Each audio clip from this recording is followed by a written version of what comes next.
we've launched our trailer in the week of release, which is unheard of. It's baffling, honestly, Bhavna, and I don't have the answers. One For point. mostly women. Yeah. I was about I had to come say there. that. Sorry. No, but that's so true. We only have But our men in that's- 60s playing 30-year-olds all the time. I was in my 20s.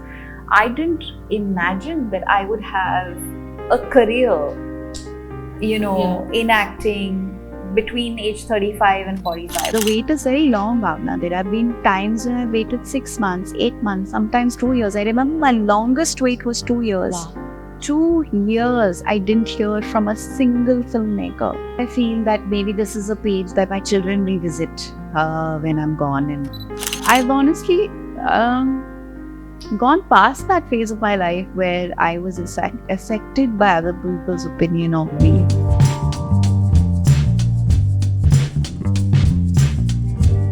Hi, this is Bhavna and you're watching India Today. Always adding the extra and ordinary is Diya Mirza, and today she joins me here on India Today. A huge welcome, Diya. How are you? Thank you, Bhavna. So kind. Thank you for that introduction. No, I mean it when I say it, because every time I see you on screen, I feel that there's a striking, there's something which is so striking that you're always amazed, be it the performance or the charisma that you hold on screen, which is exactly what I felt when I watched the trailer for Dhak Dhak.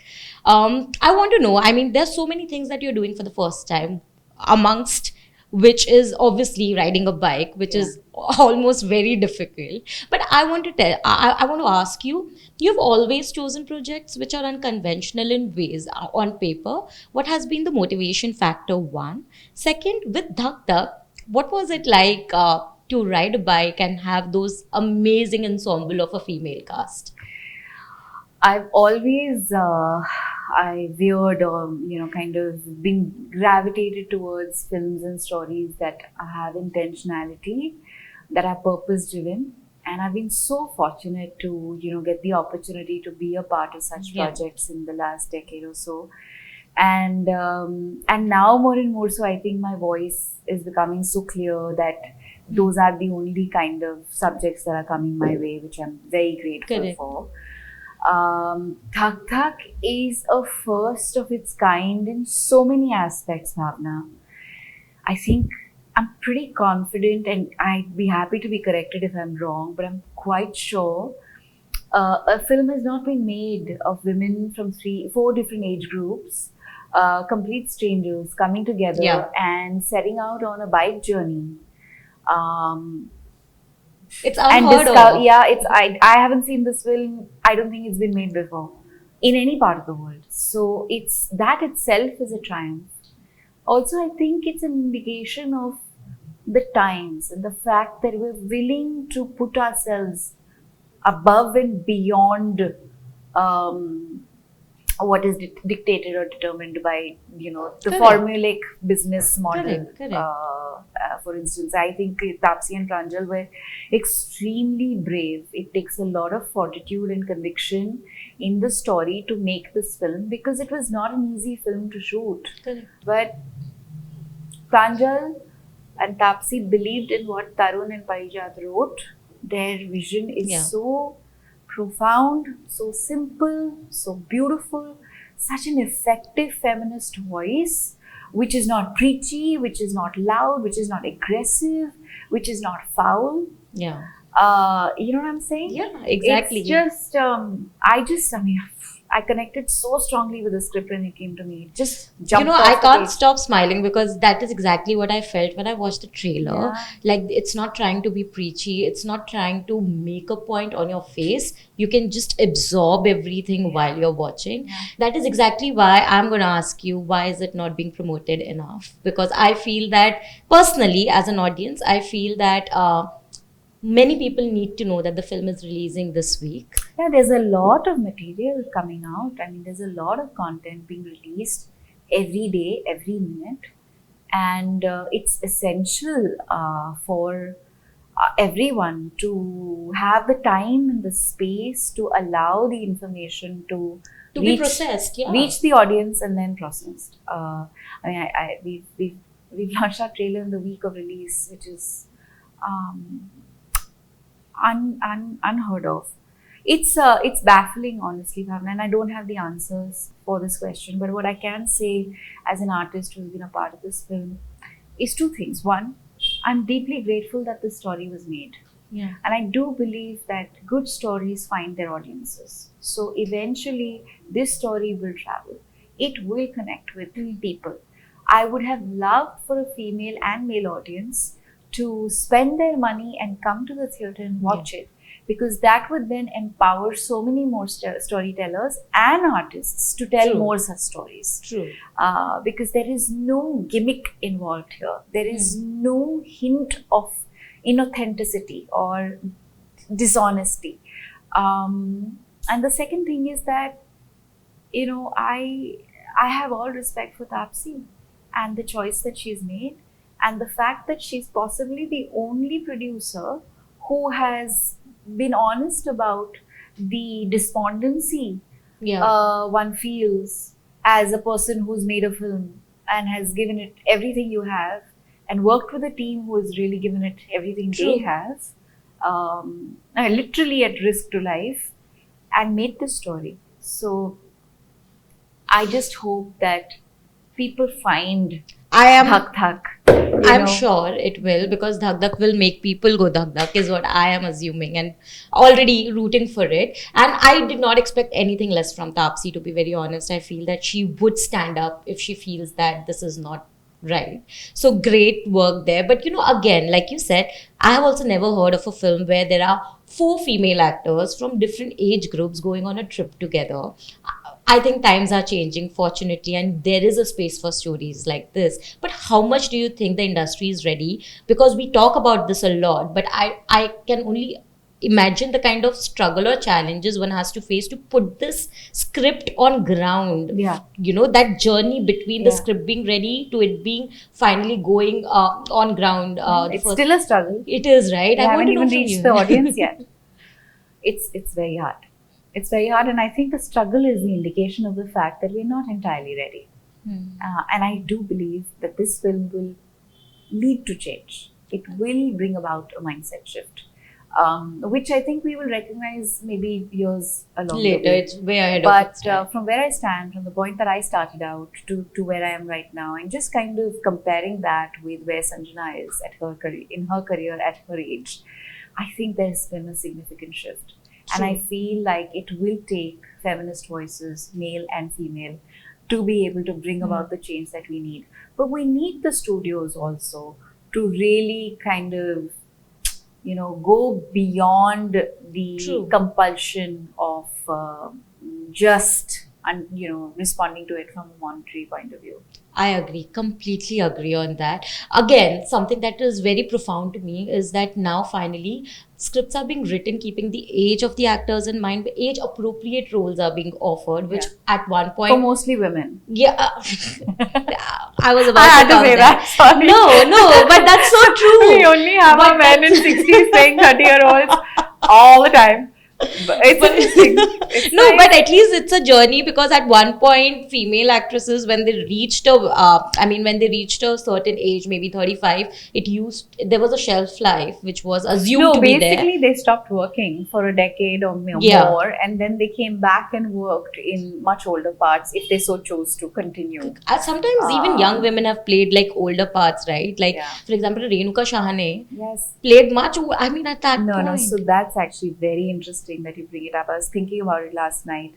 You're damn right, Bhavna. Women most often, when they are young, have played parts much older than their age, because even within that casting, there's ageism. True. Right? And then those same women, when they've gotten to the age that they played, suddenly find themselves out of work. Agreed. And it's terrifying. And I think that a lot of young actresses, myself included, when I was in my 20s, I didn't imagine that I would have a career, in acting between age 35 and 45. I thought, if I continue to passionately pursue the craft and I want to be in film, then maybe I'll get more parts when I'm older. But that's just so tragic. But it's changed. Yeah. It's changed and it's changing, thankfully. Thankfully, like, you know, you can't Like even... it gives me so much joy to watch Tabu. Yeah. You know, and I feel like she has actually been the torchbearer of that shift True. because she's worked consistently through her life. Yeah. And she's made many women recognize the fact that once an actor, always an actor. True. Once an artist for life. So, as long as you are willing to evolve True. and improve your skills and keep growing as an individual, you will find work. And there are many actresses, I would like to believe at this point, Tabu being one of them, who's really changed Shefali the... Shah, there's so many. I just spoke to her recently and I was like, Shefali, I'm so happy that you finally got the Emmys nomination, which you Yeah. deserved. So well What a deserved. star. Love You her. know, but that also brings me to this point. Recently, I heard Bhumi speak, and she mentioned how when a female, I'm sorry, I have to use the word female centric, but like a female led film, when it releases, the support within the industry is very limited compared, or even like we have seen actresses support their male co-stars by sometimes doing an item number or just being a part of a film in small cameos. But when it's a female-led film, it becomes really hard to get an A-lister to do a cameo in the same film. Yeah. A valid point, according to me. Do you also feel that? No, I think it's relative because I mean from where I see it, I think, you know, Riya and Ekta and Bhumi and the whole bunch of women, strong, beautiful, wonderful women, and the men involved with it, whether it's Anil Kapoor Yeah. or Jitendra ji, they have so much goodwill in the industry, and they've had so many people, including myself, supporting and celebrating their film. So I'm not sure whether it's fair to say that those films don't get support. I think they do. But these films are hard to make. Yeah. They're just hard to put together in the first place, and they're True. harder still to release, and especially to theaters. So that is actually the biggest challenge. I mean, we've been so lucky. John has been so generous. Yeah. He tweeted and posted about our trailer because he's a biker, and he thought maybe, you know, his just recognizing the effort Yeah. of the film will, you know, bring perhaps the more Eyeballs also. At the end yeah, of and the also day, just it's just so wonderful that he stood up in support. I'm telling you, once the film releases and there are more and more people watching it, trust me, they're going to go back and watch it again because I it hope is that so. story which needs to be heard. But that also brings me to this. You have always been like someone. I was reading one of your interviews where you said that you're happy being a part-time actor because that gives you the time to choose what the kind of scripts you want to be a part of and not really given to the herd mentality sometimes or just the entire box office. The chatter around it, you're away from it. You've always been away from it. How have you managed to do that? Well, I decided to declutter my life and become stress-free. It's extreme. It's a very big burden to be a part of a race. It's not natural to me at all to, you know, be a part of a system that is commodifying you constantly and taking away and breaking your spirit because then failures become very personal. And True. You're not really you're unable to rise above and go True. beyond the immediate circumstance that you're in and I remember, you know, thinking that, oh my God, it's just such a relief being a part of a film like Sanju or Thappad or Bheem because I don't have the pressure of delivering a box office number. Yeah. I mean, like, okay, great, Sanju's become one of the highest grossers ever. Great, that's wonderful. Kudos to everyone involved. But it's not something that weighs down or I have to Worry about eventually. No, I have to think about too much. Correct. I am only interested in The part. the part, not just the part. I'm interested in the story. I'm interested in the part. And I'm interested in growing as a human being. True. And I feel like when I say I'm a part-time actor, it's because I am a full-time artist. Wow. I am constantly seeking opportunities to learn and grow and hone my skills. And I feel a lot of the work that I do outside of cinema, the grassroots, the connection with real people, the organizations that are doing great work, the real life heroes that I get to engage and interact with offer me abundant True. space and understanding and have really helped me evolve as a person. And I feel like I would not be able to offer what I do to Uzma in Dhak Dhak, or what I was able to offer to, Shenaz in Made in Heaven, or for that matter, any of the parts that I've played. I have to come to Made in Heaven. I'm so sorry, but Oh, yeah. what a fantabulous role. I mean, I at one point I wanted to get inside the TV and just like shake you up, because I was like, what is this How can you woman let this happen to doing? Also because we resonate with how you are in your personal life, right?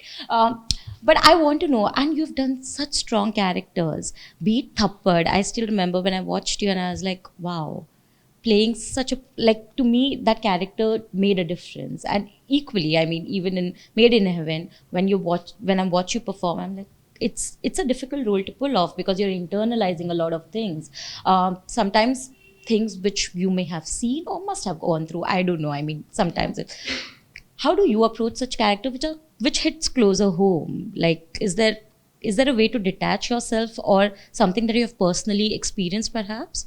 No, Bhavna, I think uh, a lot about the craft is hinged on the writing. True. And when the writing jumps off the page and it, speaks to you and it makes you feel things, that's what and that's the intuitive direction you want to take as an artist. And of course, the help of the director and, the places they take you with True. how they interpret the world and the space. But more than anything else, I think for me, the pleasure and the joy is in becoming these parts. I don't think so much about my own life. True. When I'm living The the character. Maybe when I was younger, I used to do that. I used to not like to use glycerine, and I would want to cry, but I would not be able to. So I would go to a place that was dark and personal, or remember something tragic from my own life, and that would kind of be Correct. the button. But now it's very interesting. I feel like just that present moment awareness and being in that space. Correct. Sports people call it the zone. That itself takes you where you need to go emotionally. You And I need think to that- cry, the tears come, you need to feel something, it comes. Yeah. I don't feel so, it don't seem like I have to make too much of an effort. And I think that's the pleasure and joy of becoming a character, because then you're just feeling what you need to without having to worry too much. And that comes with a certain level of preparedness. So workshops are great fun. I Yeah. really enjoy them. But knowing your lines and knowing the scene, reading it over and over and over, and then just forgetting it really helps. And I think that has also, you've learned over the period. I mean, such a great journey that you have had, But I want to know, when you have had the biggest of successes, and then you just decided that, okay, I don't want to chase the numbers, and I want to do what I really want to do as an artist. I know it's difficult. Where did that shift happen for you? Was there a moment in particular? Do you recollect anything where you decided that, okay, from here on, I want to do the kind of parts I want to do. Let's not think about anything else. In 2010, I set up a production company called Boundary Entertainment, and I produced my first film at the age of 26 that I acted in. I think that experience really changed a lot for me. I mean, the reason why I set up the production house was because I was tired of waiting for the kind of parts that I wanted to play to come my way. So I decided to create that opportunity for myself and those around me who I believed, had the talent and the intent to deliver. And I mean, almost everyone who was a part of that film has gone on to doing such wonderful things with their lives as actors and are just beautiful people. And I think that was also a time when I realized that I need to stop limiting my growth by focusing on the outcome of the business. Correct. I have to just work on my craft. I have to work on myself. And I have to seek opportunities that I can be my best version in. True. And you've been doing that again. Like, And the wait is very long, Bhavna. There have been times when I waited 6 months, 8 months, sometimes 2 years. I remember my longest wait was 2 years. wow. 2 years I didn't hear from a single filmmaker. And it was possibly the hardest time of my life.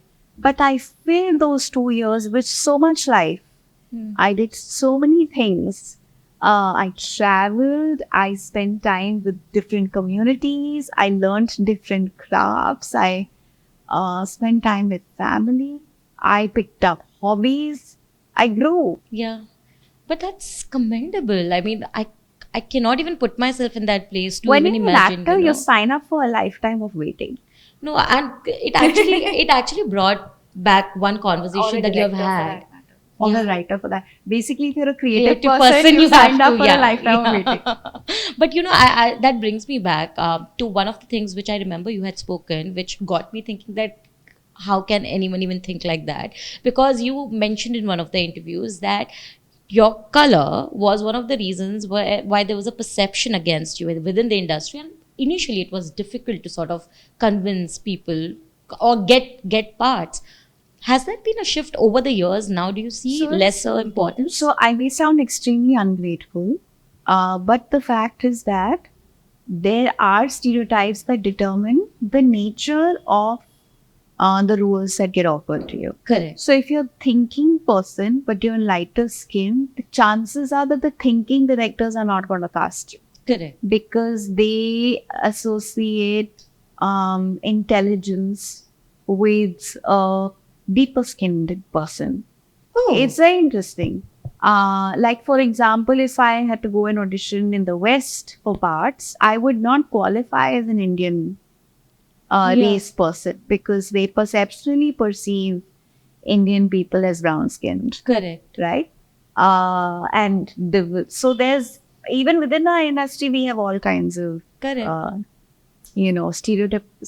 stereotyping and compartmentalizing. So if you're too pretty or too fair, then you only fit the what they call the mainstream mass commercial heroine. Yeah, Yeah. that space. And I was very conflicted because I never found myself to fit into that as well at all. I never felt complete. I never felt satisfied. I always had this craving to be able to want to offer more, to be able to do more, which is why I made, very strange choices even in my early 20s. True. That nobody else could understand. They were like, "So why are you doing this, sir?" And I was like, because I want to break the mold. I don't want to be typecasted. But now I feel things are changing because a lot of the people who perceptually didn't see you play a part in their films are beginning to do that. True. And that is a big relief. And also OTT changed that for you because seeing you play a protagonist in Kafir for me Kafir. was like one of the, because I felt that where is this Diya? I want to see you in a longer featureless format, you know, Yeah. and I think that that show gave us that kind of an opportunity. But that proves my point, right, Bhavna? Yeah. Eventually, what works is skill. If you're able to deliver the goods, then people will work with you. If you're not, then nobody's going to work with you. I mean, for the most part. Yeah, Unless you're super lucky, or you're well connected, or you're part of a perfect clique, whatever that may be. and also if you're great on social media, because That in too. today's time, social media It matters. is a huge barometer. Apparently. I was going to come to that actually because you have been away from social media as long. I mean, you don't share anything except for the ambassador duty that you have to do. And if it's not about environment, I hardly see you post anything. Like you go to Diya Mirza's Instagram and you'll only find mostly about either your movie or a show that is coming out or environment, because that is what you resonate with the most. But that doesn't not necessarily mean that your managers or people around you would agree. They would perhaps ask you to post a little bit more about yourself, because आजकल वो तो एक prerequisite हो गया है. So I do share personal moments. Not all, but some.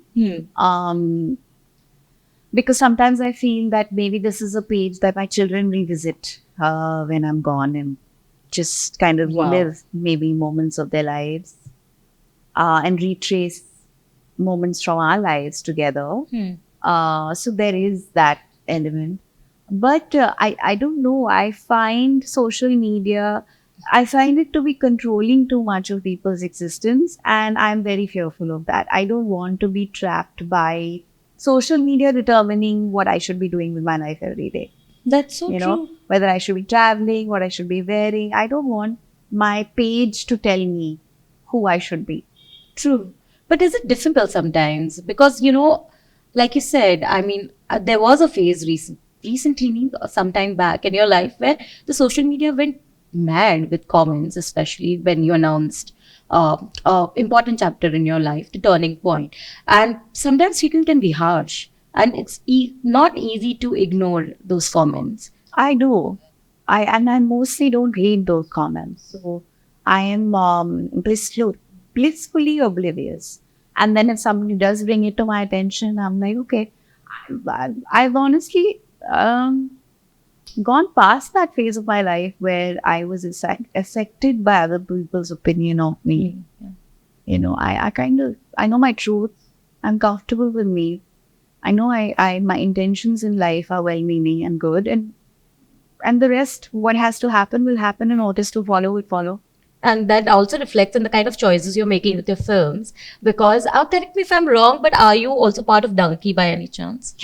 No, I'm not. I don't know why everybody thinks No, I am. because on Wikipedia I kept looking, and everywhere it shows Donkey, Dia Mirza. But I think, but I think that's also because you're a very important part of almost every Rajkumar Hirani film. So I think Yes, it's an like assumption. people just assume that I that's should call him and tell him that, listen, everybody's assuming I'm in your movie, you may as well cast me. But lastly, again, to bring back the focus on Dhak Dhak, I want to know if you had to pick that one thing, because I personally believe every time I watch a film, at the end of the day, if it can bring a smile to my face, or that one thing that I can connect to, that's enough. Like, it feels like a time well spent. What is it, that one emotion that you think people will take away? Because when you're doing the film, you know that, okay, this is something I resonate with personally. What is it that you think will be something that audiences will definitely resonate with by the end? I think the biggest takeaway from everyone will be what we experienced as our actors in the film, and our characters' experiences them. That the only way to experience truth freedom is to break through from fear. And you need to find yourself before you're able to actually add value to the world or to anybody's life. You know, I can be a better parent to my children if I have a better sense of who I am and a full understanding of my pursuit to accomplish my full potential. True. And I think every person should have that. Every person should have agency, and every human being should have the opportunity to pursue their full potential in life. True. And I think that's the big takeaway of Dhak Dhak. That analogy of the beating of your heart while you're riding a bike in complete synchronization with the rhythm of the engine, finding that balance and going with the flow, that just determines the nature of the journey that you're on.